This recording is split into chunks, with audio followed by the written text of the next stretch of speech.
तर जिममध्ये लव्ह जिहाद होत असल्याचा आमदार गोपीचंद पडळकर यांनी दावा केला। मुलींनी जिममध्ये जाण्याआधी ट्रेनर कोण आहे हे पहा असं पडळकर यांनी म्हटलं।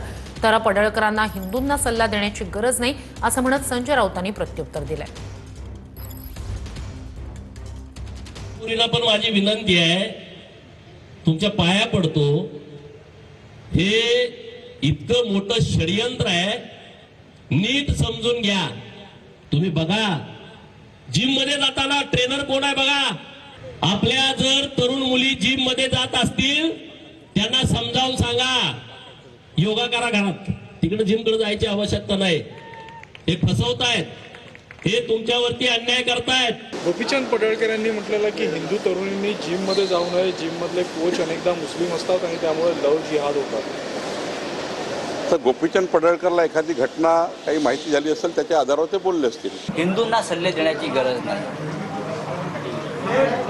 आणि खास करून हिंदू समाज आणि हिंदू समाजातल्या मुली यांना संस्कार आणि संस्कृतीचं पूर्ण भान आहे।